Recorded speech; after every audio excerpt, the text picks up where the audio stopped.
Nous sommes de retour à Conques, juste devant l'abbatiale qui est classée au patrimoine de l'UNESCO. Ici, des dizaines de pèlerins s'arrêtent chaque soir sur le chemin de Saint-Jacques, une étape particulière pour un chemin spirituel, mais pas seulement.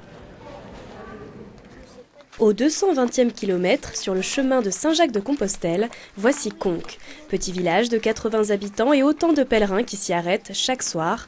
Après avoir enlevé leurs grosses chaussures de marche et déposé leurs bâtons, ils peuvent enfin goûter au repos à l'hôtellerie Sainte-Foy. Comme tous les randonneurs, Julia complète son passeport de pèlerine. Ça, c'est ma crédentiale qui montre en fait toutes les étapes que j'ai parcourues, tous les gîtes où je me suis arrêtée. Donc en fait, à chaque fois qu'on arrive dans un gîte, on a le droit à son petit tampon. Donc voilà, ça sera le dernier pour ce premier tronçon. Il n'y a pas forcément de réponse, de but, mais ouais, je crois que c'est une quête de quelque chose, pas vraiment définie. Et si certains prennent la route en quête de spiritualité, d'autres le font aussi pour se dépasser physiquement et se vider la tête. Il y a un lâcher-prise qui s'effectue, effectivement, mais pour autant, enfin, je veux dire, c'est plus aussi, on peut avoir une connexion avec la nature, avoir des moments d'isolement qui sont profonds, comme dans l'Aubrac, où c'est assez fort, quoi. Ouais. Enfin, surtout quand on vient de Paris, quoi.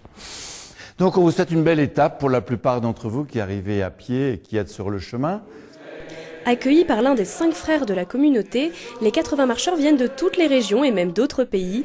Ce soir, il y en a du Canada, d'Allemagne et même de Belgique. À mon avis, c'est la plus belle région en marché. En Espagne, Saint-Jean-Pied-de-Port jusqu'à Santiago de Compostela, mais c'est trop monotone. Pas comme ici. Après un repas bien mérité, les pèlerins ont rendez-vous à l'abbatiale pour la messe du soir. Frère Cyril bénit chacun d'entre eux pour qu'ils voyagent en paix sur le chemin.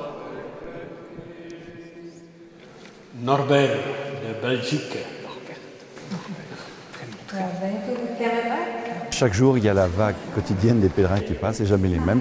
Donc on redit volontiers les mêmes choses, et toujours avec le même enthousiasme, parce que le message de Conques est fort, le message du tympan aussi, et on le fait avec grâce. Quand on regarde bien dans les mailles du filet là-haut, qui on voit? On le reconnaît à cause de la coupe de cheveux chaussée aux moines, des moines dans les filets de l'enfer. Heureusement, beaucoup d'entre vous le savent déjà, nous ne sommes pas des moines. Alors que frère Jean-Daniel conte avec humour l'histoire du paradis et de l'enfer, la nuit est tombée sur Conques. Demain, les pèlerins reprennent la route. Il leur reste encore 1300 km à parcourir s'ils veulent arriver à Saint-Jacques-de-Compostelle. Premier miracle. C'est la fin de cette édition. Merci à vous de l'avoir suivi. Excellente soirée sur France 3.